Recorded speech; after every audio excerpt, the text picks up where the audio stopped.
볼 말씀은 요한복음 19장입니다. 19장 38절로 42절까지 말씀 우리 같이 보도록 하겠습니다. 그 뒤에 아리마대 사람 요셉이 예수의 시신을 거두게 하여 달라고 빌라도에게 청하였다. 그는 예수의 제자인데 유대 사람이 무서워서 그것을 숨기고 있었다. 빌라도가 허락하니 그는 가서 예수의 시신을 내렸다. 또 전에 예수를 밤중에 찾아갔던 니고데모도 모락에 침향을 섞은 것을 100근쯤 가지고 왔다. 그들은 예수의 시신을 모셔다가 유대 사람의 장례 풍속대로 향료와 함께 삼배로 감았다.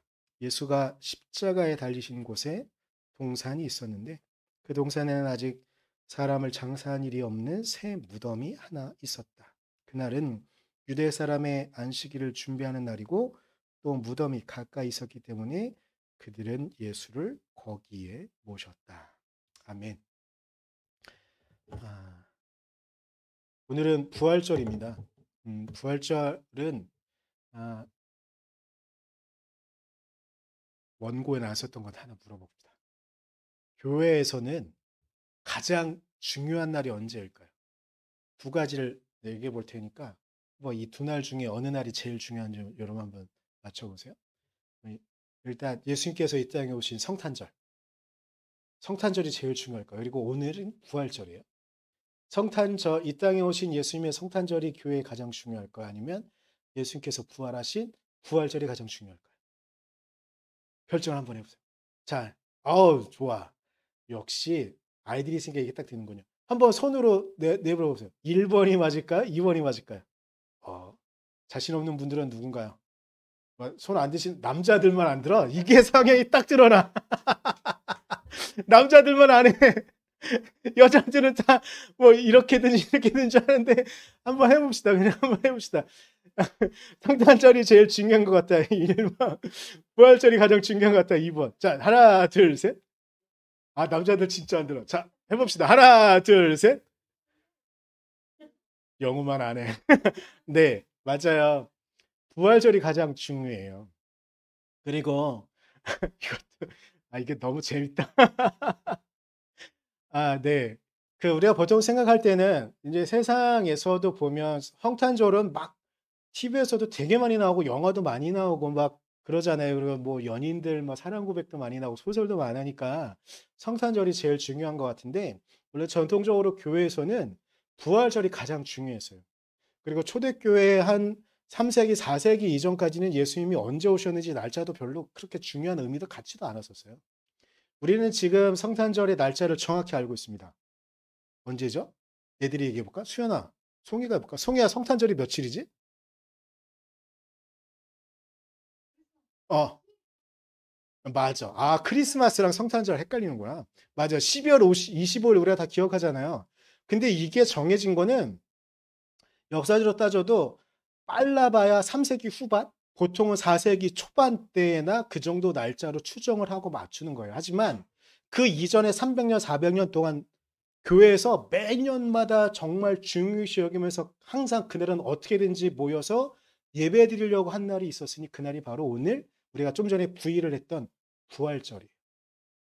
부활절이 교회에서 가장 중요했고 부활절이 우리에게 특별히 기독교인들에겐 가장 중요한 날이었었어요. 그래서 영어로는 이스터가 부활절인데 서양권 사람들은 부활절이 되면 서로 축복하며 인사해요. 보통은 해피 크리스마스 막 이런 이야기 하잖아요. 근데 원래는 해피 크리스마스라는 말은 나중에 한 거고 그 이전에 이미 서로 축복하며 감사하며 기쁨의 이야기를 했던 게 해피 이스터였었어요. 이 부활절을 축하합니다. 또한 그 속에는 우리에게 부활을 경험케 하시고 부활을 주신 그날에 대한 감사가 있는 거예요. 그래서 해피 이스터. 그런데 우리말로 하면 부활절을 축하해요 이지만 말이 너무 길잖아요. 그래서 감사한 부활절 뭐 이렇게 인사할 수도 있을 것 같아요. 행복한 부활절 이렇게 할 수도 있을 것 같은데요. 그런데 이 부활절은 왜 중요하냐? 우리 안에 예수 그리스도께서 단순히 인간으로 오신 그 예수 그리스도께서 그분의 약속을 온전히 성취한 그 날이 바로 부활절이기 때문에 십자가에 매달린 것으로만으로 예수 그리스도의 온전한 능력과 그분이 지금까지 말씀하셨던 것이 모두 다 이루어지는 것이 아니기 때문에 부활절이 중요한 것이거든요. 근데 부활절이 그만큼 중요하다 보니까 초대교회 이후로 사람들이 그렇게 잘 기억하지 못하고 있는 시간들이 있어요. 그게 뭐냐면 제가 그래서 일부러 오늘 설교 제목도 이걸로 정했는데 뭐냐면 무덤이에요, 무덤. 예수님께서 십자가에 매달려 돌아가셨어요. 그런데 일단 사람이 죽으면 요즘은 화장을 많이 하지만 원래는 무덤에 머물게 되죠. 무덤에 있게 되는 거예요. 그러면 인생이 끝나는 거죠. 그래서 우리 아주 유명한 역사 유적이 있으니 전 세계적으로 유명한 피라미드. 원래 왕의 무덤이잖아요. 그러니까 무덤이라는 게 그만큼 중요했던 거예요. 그런데 예수님도 그 무덤에 계셔야 됐던 거죠.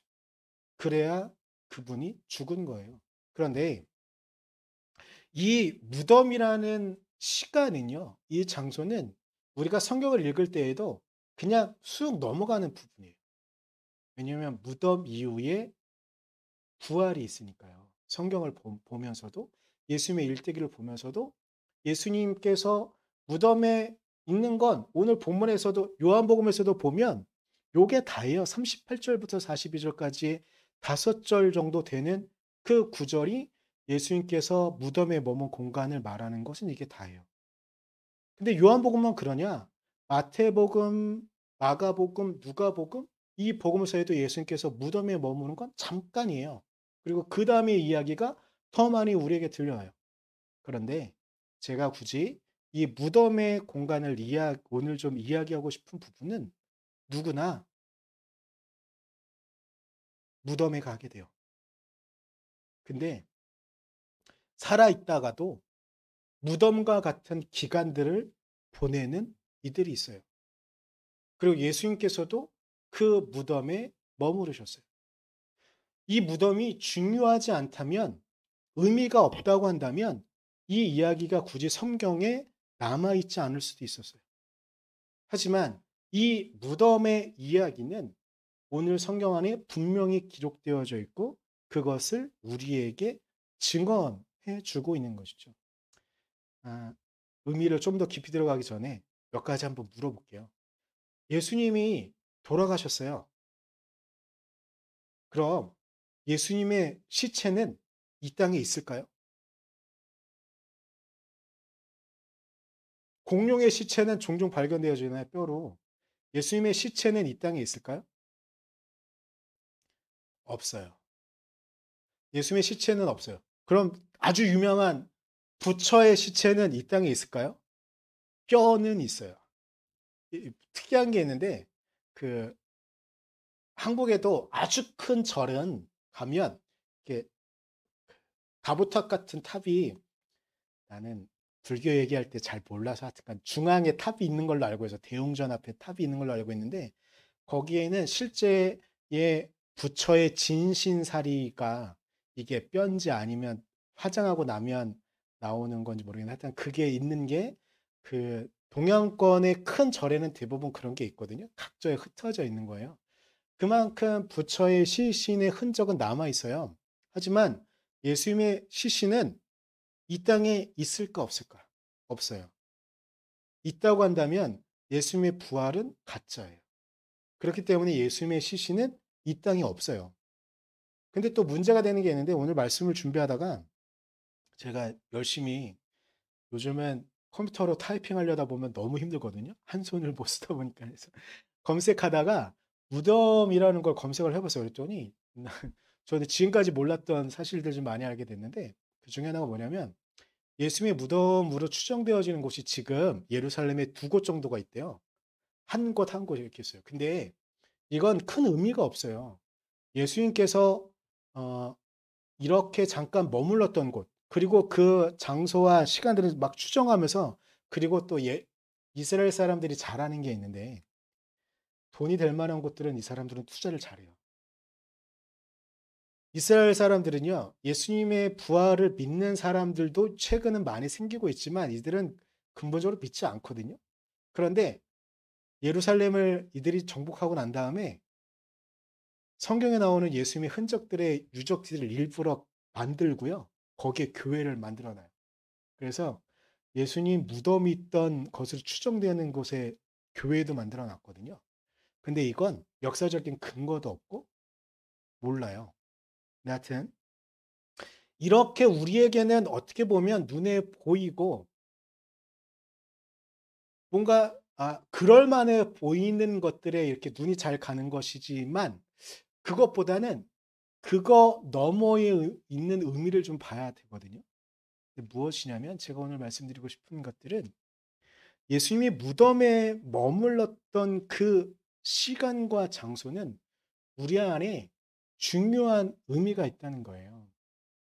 예수님의 성경 이야기를 좀 보면 예수님께서 막 기적을 일으키시는 이야기들 그리고 예수님이 이 땅에 태어나시는 이야기들 보면 되게 신기하잖아요. 그런데 이런 이야기들은 그 당시에 성경이 쓰여졌을 당시에 많은 사람들이 보던 영웅 서사와 되게 많이 닮아 있어요. 영웅들은 대부분 이 땅에 태어날 때 되게 특이하게 태어나요. 특이하게 오고 막 그래요. 그것도 비슷하게 닮아 있다고 할 수도 있어요. 그런데 정말 이해가 안 되는 부분들이 있어요. 이 땅에 왔는데 이 땅에 와서 영웅처럼 막 도저히 이해할 수 없는 놀라운 일들을 막 해내요. 예수님이 성경에 보면 많은 기적들을 일으키시는 것들 그런 것들이죠. 그런데 보통의 다른 영웅 서사와 다른 부분들이 있는데 뭐냐면 그분께서 십자가를 지셨다는 거예요. 그러니까 십자가에서 죽음을 맞이했다는 거예요. 보통 영웅 서사들을 보다 보면 처음에 사람들이 별로 없다가 예수님 주변에 12명의 제자들이 모이는 것처럼 주변에 사람들이 막 모여요. 그리고 그가 강성한 권력과 힘을 갖게 돼요.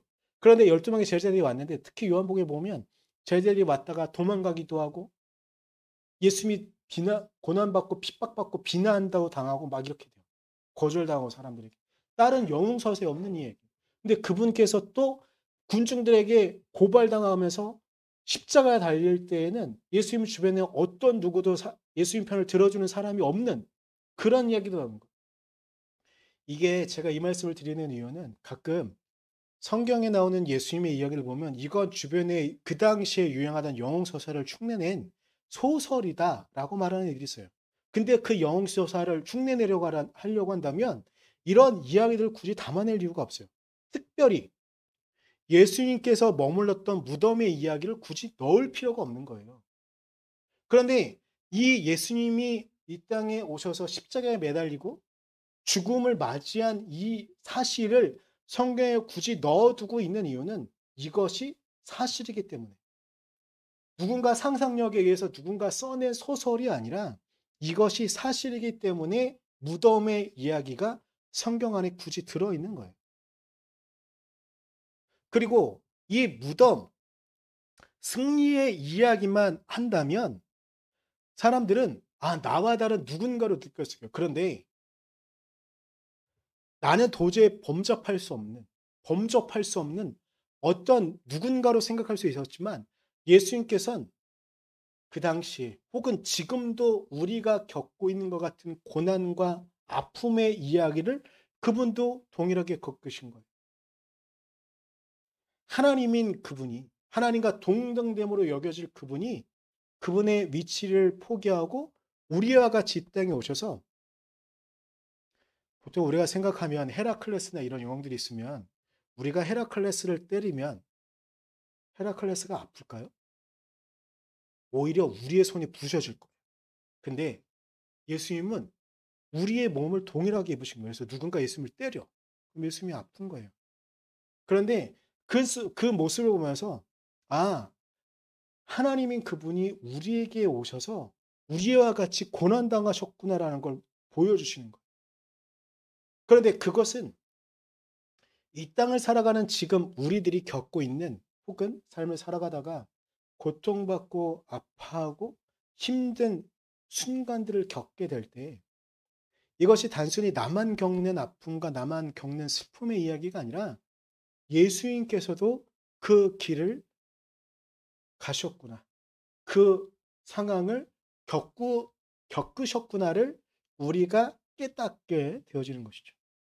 그렇기에 예수 그리스도께서 머무르셔야 됐던 그 무덤이란 우리가 걸어가는 우리의 인생의 이야기들, 고통의 이야기들, 고난의 이야기, 또는 은유적으로 광야와 같은 삶을 살아가는 우리의 삶이 결코 버려진 삶이 아님을 보여주는 대표적인 사건이 바로 이 무덤이라는 것일 거예요. 그런데 이때 그전에는 잘 드러나지 않았던 두 사람이 예수님의 무덤에 들어간 일에 중요한 역할을 감당합니다.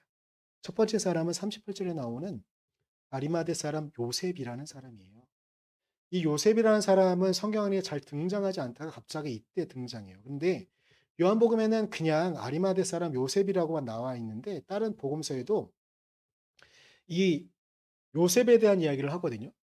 생각보다 여러분이 보기에 좀 작을 것 같긴 한데 마태복음에는요. 이 아리마대 사람 요셉을 이렇게 우리에게 증거하고 있어요. 마태복음 27장 57절에는 예수님께서 돌아가신 동일한 상황에서 이제 아리마대 사람 요셉이 누군지 이야기하고 있는 거예요. 날이 저물었을 때 아리마대 출신으로 요셉이라고 하는 한 부자가 왔다. 그도 역시 예수의 제자이다. 그러니까 이 요셉이라는 사람이 일단은 후반부에는 예수님의 제자인데 그 사람이 어떤 사람이냐? 그는 부자였다라고 말해요. 근데 이게 중요한 의미가 있는데요. 예수님의 제자들이 여러 사람이 있는데 예수님의 제자들의 중요한 층들은 예수님을 쫓아갔던 중요한 사람들은 대부분 가난한 사람들이었어요. 그 당시에 지도층은 대부분 예수님의 제자였던 사람들은 등장하지도 않고요. 특별히 더 부자는 등장하지도 않아요. 가난한 사람들만 주로 예수님을 쫓은 것처럼 되어져 있어요. 그런데 이 아리마대 사람 요셉은 부자였다고 마태복음에서는 이야기하고 있어요. 또한 마가복음에서는요. 15장 42절에 이미 날이 저물었는데 그날은 준비일 곧 안식일 전날이었다. 아리마대 사람인 요셉이었다. 여기에서는 이 아리마대 사람 요셉이 어떤 사람인지 증거하는 이야기가 그렇게 크지는 않아요. 그런데 누가복음엔 이 아리마대 사람이 어떤 사람인지 좀 더 확실하게 우리에게 말해주고 있어요. 뭐냐면 누가복음 23장 50절이에요. 요셉이라는 사람이 있었다. 동일한 사람이 아리마대 사람 요셉이에요. 그는 공의회 의원이고 착하고 어려운 사람이었다고 이야기하고 있거든요. 근데 여기 공의회 의원이란 일단은 공의회라는 건 지금 우리나라가 생각하는 국회의원 같은 사람들이에요. 국회의원 같은 사람들 중에 공의회는 이렇게 있는데 그 중에 또 의원을 맡는 사람들은 거기 안에 국회의원 중에서도 대표격을 맡는 사람이었다는 거예요. 근데 이 말은 어떤 의미냐면요. 이 아리마대 사람 요셉이 그 당시에 중요한 역할을 갖고 있었던 지도자 중에 하나였다는 거예요. 그리고 요한복음에서도 요한복음에서는 38절에 말하고 있는 게 뭐냐면 바리새파 사람 요셉이라고 말해요. 대부분 우리가 보통 볼 때 바리새인들은 예수를 배척하는 대표적인 사람들이었어요. 그런데 요셉은 바리새인이었다고 이야기하고 있어요. 요셉은 지금까지 예수님의 제자들과는 전혀 아주 다른 분이에요. 다른 사람이었어요. 부자였고 공회 의원이었고 바리새파 사람이었어요. 근데 이 요셉이란 위치 자체가 어떤 의미였냐면 이전까지는 예수님을 비난하던 대표적인 사람들로 분류되어진 사람들 중에 예수님의 제자가 있었음을 예수님이 무덤에 머물렀을 때에 드러내고 있는 거예요. 가장 위기에 처해 있을 때 보통 요즘도 아주 많이 하는 거죠. 많이 하는 말 중엔 사람이 위기에 처했을 때 진정한 친구가 그때 등장한다는 말들이 있잖아요. 그런 것처럼 예수님이 무덤에 머물렀을 때에 진정한 제자가 등장한 거예요. 예수님이 무덤에 머물렀을 때의 제자들은 다들 도망갔어요. 흩어졌어요. 예수님을 찾지 못했어요. 겁났거든요. 그런데 그 당시 예수님의 제자라는 것이 드러나면 예수님이 십자가에 매달렸기 때문에 주변에 있는 로마인들이 그리고 그 당시 유대인들의 지도자들이 예수님의 제자를 잡아서 감옥에 가두거나 죽일 수도 있었던 이 상황에 예수님의 제자라고 자신의 신분을 드러내며 아리마대 사람 요셉이 예수님의 시신을 십자가에서 내린 거예요. 그리고 무덤에 있게 하는 거죠. 그리고 39절에 한 명이 더 등장합니다. 니고데모가 등장합니다. 니고데모는 특별히 바리새파 사람이었다고 이야기하고 있어요. 바리새파 그 39절엔 바리새파 사람이라는 말은 나오지 않는데 그냥 니고데모라는 말만 나오거든요. 그 사람이 향유를 갖고 와서 예수님의 시신을 발랐다는 이야기가 나오는데 이 니고데모는 요한복음 3장에 한 번 더 나와요. 그런데 이 니고데모를 3장 1절에선 이렇게 말해요. 바리새파 사람 가운데 니고데모라고 하는 사람이 있었다. 그는 유대 사람의 한 지도자였다라고 이야기해요. 한 사람이 더 예수님의 시신을 거두는데 일조하는데 니고데모였다. 그는 바리새파 사람이었다고 말하고 있다. 예수님이 무덤에 머물렀을 때에 드디어 예수님의 가장 강력한 조력자들이 등장하고 있음을 우리에게 드러내주고 있는 거예요. 가장 위기에 처했을 때, 가장 힘든 순간에 처했을 때 예수님 주변에 누가 있었는가를 드러내주고 있는 부분이고 그때에 예수님께서 놀라운 일들을 하실 수 있음을 우리에게 보여주기도 하시는 그런 일들이었던 것이죠. 오늘 말씀을 준비하다가 제가 예전에 전도사 처음 시작할 때쯤 제 모교회에서 제가 전도사 사역을 시작을 했었었는데 모교회다 보니까 이제 제 동생들, 후배들도 이제 교사들도 하고 막 그랬었어요. 그래서 수련회를 한번 갔는데 수련회 가서 제가 갑자기 교사들에게 부탁을 좀 한번 한 적이 있어요. 혹시 간증할 사람이 있으면 갑자기 부탁이긴 하지만 누군가 간증을 좀 했으면 좋겠다는데 제 바로 1년 밑에 후배 중에 이신혁이라는 그런 아주 잘생긴 남자는 다 잘생겼나? 그냥 잘생긴 후배가 있었어요. 그 후배가 음, 전도사님 제가 할게요 하고서 이렇게 간단하게 이렇게 간증을 한 일이 있었어요. 그래서 오늘 말씀을 준비하다가 그 이신혁 선생님의 간증이 떠올라서 그래서 이 말씀을 좀 나누려고 하는데 제가 전도사를 시작한 나이가 25, 26이거든요. 그러니까 그 친구는 이제 그리고 수련을 준비해서 한 게 제가 제 기억으로 27 그쯤이었던 것 같아요. 그러다 보니까 그 친구가 이제 26살 때 간증을 한 거예요. 이 간증은 뭐였냐면 어머니가 원래는 제 교회 후배니까 어머니 아버님도 어렴풋하게 기억하고 있었는데 왔더니 어머님이 안 계신 거예요. 근데 좀 지나서 알게 됐어요. 어머님이 몇 해 전에 돌아가신 걸 알게 됐어요. 그때 이야기를 간증을 했어요. 군대에 다녀오고 학교에 복학을 해서 생활을 하고 있었는데 갑자기 어머님이 병이 생긴 걸 알게 됐어요. 암으로. 그래서 얘는 신앙도 되게 좋았고 그랬거든요. 그래서 그때 간증에 이런 말을 하더라고요. 무슨 말을 했냐면 어머니가 암이 걸린 게 받아들이기 너무 힘들고 막 기도도 열심히 했는데 어떻게든지 도움을 받고 싶어서 자기가 대학교에 대자보도 썼대요.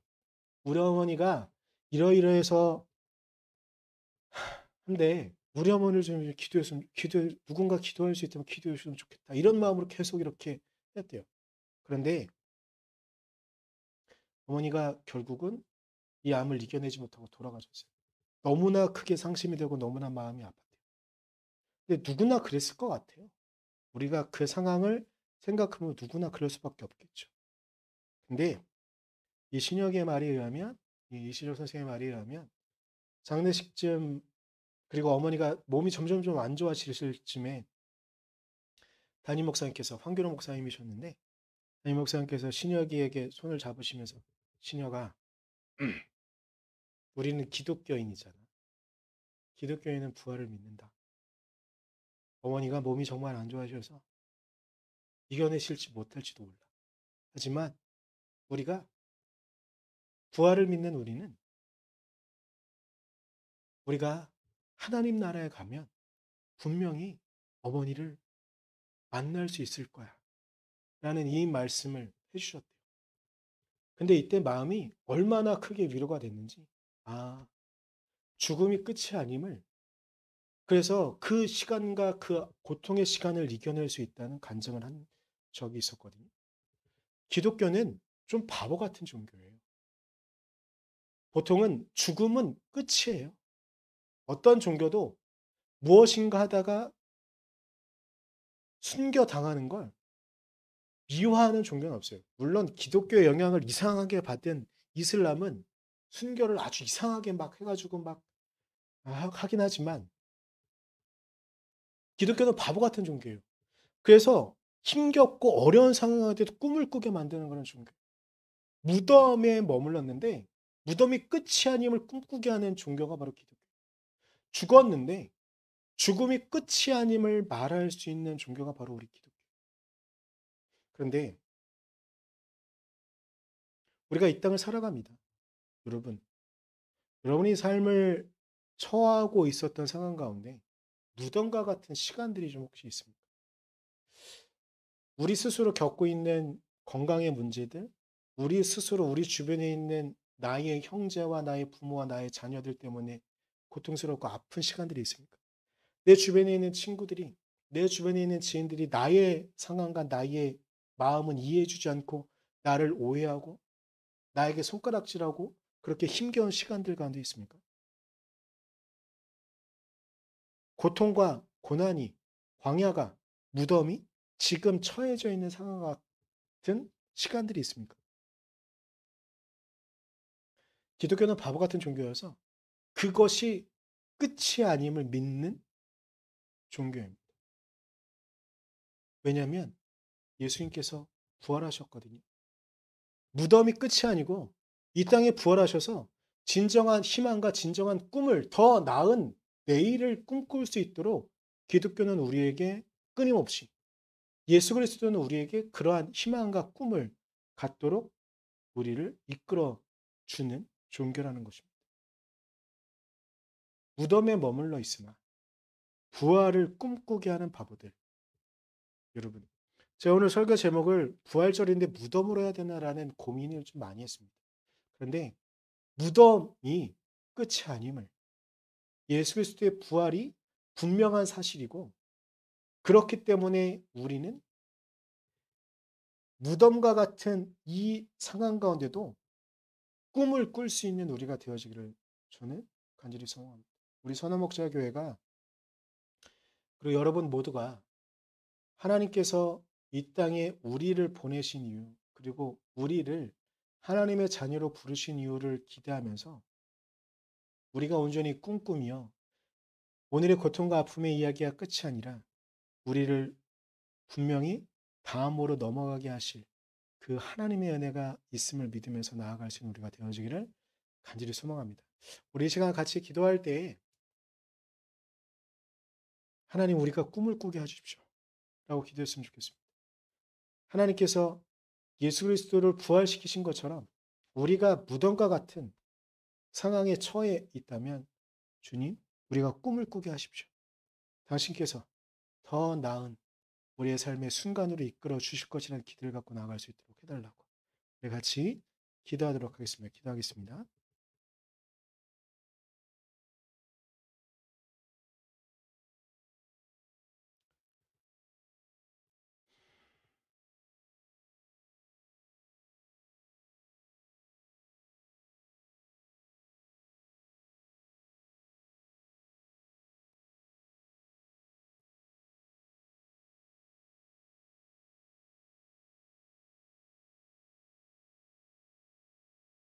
주님 이 땅에 예수 그리스도께서 오시고 그분께서 굳이 왜 십자가의 길을 가셔야 하는가 우리는 끊임없이 자문하며 우리는 끊임없이 왜 그래야 하는가 라고 묻게 될지도 모르겠습니다. 특별히 우리가 지금 머물러 있는 장소와 시기가 무덤과 같은 상황이면 더욱더 그럴 수밖에 없을 것 같습니다. 그렇지만 예수 그리스도께서는 무덤에 머물러 계시는 것이 아니라 부활하심으로 우리가 겪는 고난이, 우리가 겪는 아픔의 시간이 끝이 아님을 우리에게 보여주셨습니다. 또한 그 무덤에 머물렀을 때에 드디어 자신의 정체를 드러내며 예수의 제자로서 예수의 그 고통의 시간과 함께했던 요셉과 니고데모처럼 우리도 예수님 주변에 늘 있게 하시고, 또한 우리의 고통의 시간에 요셉과 니고데모처럼 우리에게 도움을 줬던 이들, 더불어 하나님께서 우리를 결코 무덤의 시간으로 끝나지 않도록 우리를 이끌어 주실 것이라는 기대를 갖고 우리가 살아갈 수 있도록 하나님 우리를 지키시고 우리를 이끌어 주시옵소서. 무덤이 끝이 아니라 더 나은 부활을 꿈꿀 수 있도록 주님께서 우리를 이끌어 주시기를 간절히 소망합니다.